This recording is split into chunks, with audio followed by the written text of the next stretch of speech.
Democrat leader Joe Biden may have taken oath as the President of the United States of America, but a key Washington ally is asking him to follow Trump's policy in order to take the alliance forward. We are talking about South Korea, a major US ally in East Asia.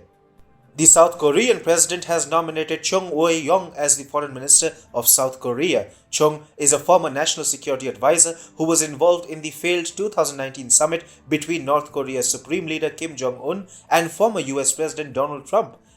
The latest nomination came hours before Joe Biden took over as the US president and is being seen as a signal from Seoul to revive the stalled denuclearization dialogue with North Korea. Now, Chung's nomination is a highly symbolic move on the part of the Moon administration in South Korea. It shows how Seoul continues to hold faith in Trump's policy of engaging North Korea in denuclearization talks. Biden, on the other hand, remains a fierce critic of Trump's policy to push mediation talks with North Korea's supreme leader.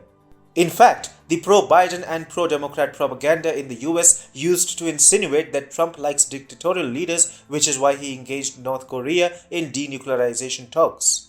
But South Korea's President Moon Jae-in is now making it known to Biden that Seoul would continue to follow Trump's policy. Recently, Moon even asked Biden to hold a dialogue with North Korea and build upon the progress made by Trump and Kim at their first meeting in Singapore. In their Singapore meeting, Kim and Trump had agreed to foster new relations and work towards denuclearization of the Korean peninsula.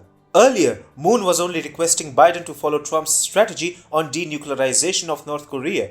But now, by nominating someone who has been at the forefront of the agenda to hold dialogue with North Korea, the South Korean president is making it clear that regardless of the political changes in the US, Seoul is going to continue with Trump's Korean policy. For Biden, South Korea's aspirations are too important to ignore. Remember, Seoul is a major US ally and no American president can simply let it go. Moon is therefore conveying that Biden could lose Seoul as an ally if he doesn't continue to follow Trump's policy on North Korea.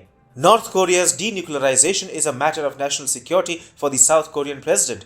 He couldn't care less for Biden's ideological agenda and biases. Within Seoul's strategic circles, it might have been understood that Biden isn't going to meet Kim and kickstart a dialogue between Washington and Pyongyang. Yet, Seoul at least expects that Biden won't play spoilsport in South Korea's own efforts to negotiate the denuclearization of the Korean peninsula with Kim Jong-un.